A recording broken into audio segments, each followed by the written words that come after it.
Good afternoon, Turabify. Dude, this car always gets my name wrong. She's hilarious. So we're heading out of the office. It is probably around 5:20 p.m. Eastern time here in Franklin, Ohio. And I'm heading home because I have a podcast to do with Miss Katie Black, who is a nonprofit manager / owner. I actually don't know what she does, so we'll have to see. But I met her actually at Grant Cardone's 10X Growth Con, his last one that he did, and she was on stage talking about the Grant Cardone Foundation and the other things that really a tremendous organization with a lot of money can do. And I think she specifically caters to like foster children or something. So I'm excited about that. But what I really wanted to talk about is what's been up, dude. What's been going on? So life has been interesting. I've been trying to find more peace, and I've been trying to find more time to do hobbies. Why? Because what's the point of working your ass off if you're not doing what you want to do, right? If you're not at least affording your time to do the things that you want to do. That is the real question. And for most of the people that watch these videos online, I assume you're having breakfast or you're doing something chill.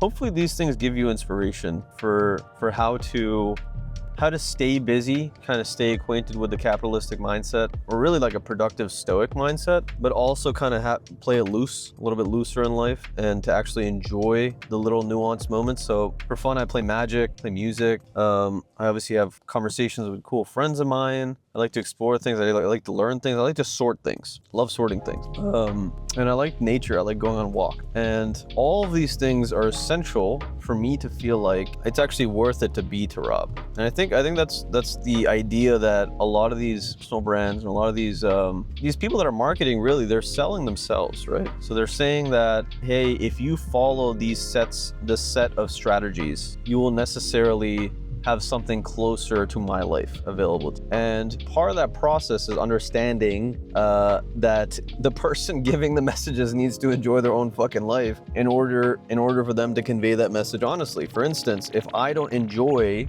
what I'm doing, how am I going to convince someone else that it's worth even taking the advice that I am giving? For instance, a piece of advice that I give based on advice that I've gotten before is don't take advice from people you don't want to be like. So, if I'm not happy, I assume people don't want to be like me. If I'm not satisfied, if I'm not doing all the things that I want to do in life, I assume people would not want to be like me. And why would they take advice? So that's where the painting and the spiritual comes in. That's where the drumming and I don't know, this YouTube channel. This is where all this shit comes in. Because it's like, dude, it's not really all that sexy to be a dentist, right? For some people, for sure, right? For the vast majority of society, it's like basically picking up the trash or fixing potholes all day, right? It's not sexy. But what is sexy is what that affords. What is sexy is the person that I can become through doing that for other people. The service that I can provide people that no one else can. That's pretty sexy. What's sexy is being able to do it for free and for fun. That makes me feel good. So I've been thinking about that a lot more. And I've been wondering how much of our schedule should be dedicated specifically to that. So one of my personal goals that I wrote for the next 10 years is to spend 6 months out of the year traveling and creating things with people that I enjoy. 6 months out of half my life, at some point, I want to spend learning new things, looking for new things, and creating new things. It's pretty vague, right? You could create a business, you could create a community of people, you could do a bunch of shit. But what does traveling mean, right? Like, what does it mean to travel? Is that a road trip? Is that a plane ride somewhere? Intuitively, innately, it means taking a flight somewhere to me. So where am I taking these flights, right? My mom told me that she wants to have a house on the beach in California. I don't want a fucking house on the beach in California, but she does. And one of my personal goals is making sure she gets what she wants. Cool. Looks like I need to get a beach house in California. Does that mean that I take flights to California regularly so that my mom can enjoy that beach house? Perhaps, right? Is it something I share with people? All this stuff. So like, a part of it is writing it down and actually believing it. But a part of it is having these conversations, either with a camera, a mirror, or with hopefully people's opinions that you trust. Perhaps people that have these things. Because then it becomes a lot more real. Then you start breaking down all the little components that are required to make that dream a reality. which inevitably will create the reality. It's really cool. I also want to get fitter, more fitter. I want to be healthy, not super jacked, but healthy, you know? Does that mean I'll have some muscle? For sure. How much time am I going to spend doing that? Do I wake up in the morning to do that? What do I sacrifice at night to do that, right? So that was just the personal aspect of things. The personal aspect of things is actually probably the most fun to go through out of the personal, professional, and financial goals that a human being can have. Maybe you can have spiritual goals, happiness goals, whatever. I just use the personal, professional, financial because Natalie Dawson talked about it in Teamwork, and she's an absolute badass. But I always find that the personal things, the emotional aspect of life, is the most fun to think about. And even that we don't think about very much.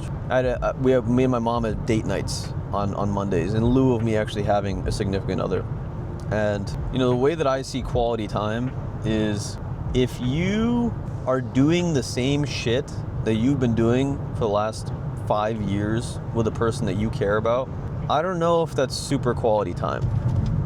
I have this belief that in order for us to live a life that we enjoy, it needs to have novelty in it. It needs to have change in it. And it was actually reinforced by A Short Stay in Hell by Stephen Peck or something Peck. Edward Peck. It's a book. Short Stay in Hell.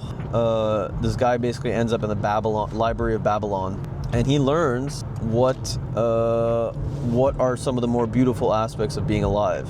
One of those, spoiler alert, is nuance, is novelty. And so I was thinking to myself, okay, business is going well-ish, things are stabilizing, there's always gonna be things that break, whatever, but for the most part, we've reached a new plateau in a lot of ways. Spending my time, my personal time, not super effectively in terms of having goals for that personal time, okay? I am feeling rushed in life rather than feeling like I'm slowing down and able to absorb. So these are some of the thoughts that I had before date night occurred. And I was thinking to myself, well, how do you get out of this rut? How do you get out of the rut of not being super excited about the things that you're doing? There's one of two things, probably one of three things, but one of three things. You got to sit down and reiterate it to yourself, right? You got to say, based on the goals that I have, are the goals that I have emotionally exciting to me?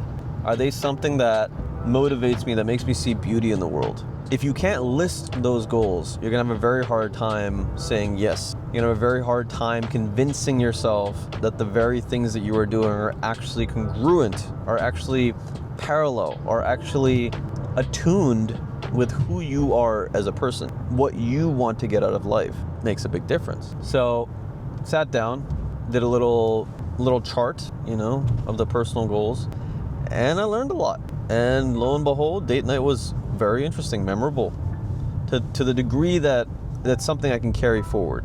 That reflection, that awareness of what each other want in life, very important. Because otherwise, how do you build shit? How do you even care about what the hell you're doing every day, right? What's the point? You ought to be scheming. What else has been up? I've just realized that, we're very impatient as a society, and it shows in the young entrepreneurial spirit. Because things can be going well, or things can be balancing, or you can be building a lot of shit in the background but still be not content with how far you've gotten. That's an issue though, right? Because it takes so much time to do the shit. Like, cannot make overnight if you have never done anything in this, right? If you have not participated in the organization or whatever, let me break it down. You can't make a manual on how to work out if you haven't worked out successfully. You can't expect to lay out the most efficient route to get to cabin unless you've been to the cabin, okay? So it just goes to show that there are some things in life that when you plan and when you set those goals are going to take a while. But just by virtue of you having to learn some shit to get there, right? And that I don't think we ever factor in. We're like, oh yeah, set the goals and just do the work and you'll get there. But how quickly? Is it gonna take 20 years? Is it gonna take, how quickly am I gonna get there? Just realize that a lot of those things that you want, those larger things like a house on the beach or a farm or a beautiful spouse and kids and stuff, it takes a while. Having a kid takes at least 9 months. You can't just You can't just be like, oh, I'm gonna have a kid and then have it next month, right? I guess you could adopt someone, but that's kind of what I'm talking about. And I've been feeling a lot that I'm impatient, and my lack of patience is taking away from life. So if you feel that way, just know that you're not alone, first and foremost. If you feel any of these ways, in fact, I'd love some comments. Let me know what works for your relationships and stuff. It's interesting. And actually on that point, the relationship point, my mom and my colleagues and people are always asking me like, dude, when are you getting married? Like, when are you gonna have kids? Like, what's going on? And my philosophy with this is pretty simple. It's like, dude, you're not even a human being yet. Like, you're still a fucking child. I'm 29 years old. I have a lot to learn. I have a lot to achieve. And I have a lot of structure left to build out so that when someone enters my life, that their chaos doesn't completely fucking shatter mine, right? Because the person that I want to get is someone that also has a lot of shit going on, but hopefully is organized enough to know which of that shit they can get rid of in order to actually spend time with me. Now, how do you do that while you're building all this shit and actually organizing your system, right? How do you build the playbook and be doing the thing that you're building a playbook for? You can't. So my philosophy, my approach on it is quite simple. First and foremost, get to the point where I have 3 practices that are basically running themselves. Meaning I don't even have to go in a single day ever, and they will be producing revenue for me. When I get to that point, hire someone to look for these people, to look for the ideal mates anywhere in the world, or maybe specific locations, and then utilize their specialty to waste as little time as possible with people that do not have the qualities that I'm looking for, or the core values that I'm looking for, or whatever. Now, you might be thinking, what a fucking pretentious thing to do, like just go on a dating app, dude. And if you're saying that, I know that you have more time than you probably should have. I'm telling you. If you have the time to go through dating apps and go and date random people, there's a very good chance that you're young and you don't have a lot of money or a lot of stability, there's a very good chance that you are missing the point of what this youthful energy can grant you. Grant Cardone said something funny about relationships. He said, dude, all these girls you're gonna date or like, want to marry or whatever, they can't handle your dream, like right now. Like the girls that you want to go after right now cannot handle where you are going. And we always want to say, I'm not this guy, I'm better than that. And I'm telling you, those statements that stick out in your mind as things that you want to directly oppose often end up being the truest in life. Actualize your potential catalyst. This world needs you. Take care of yourself.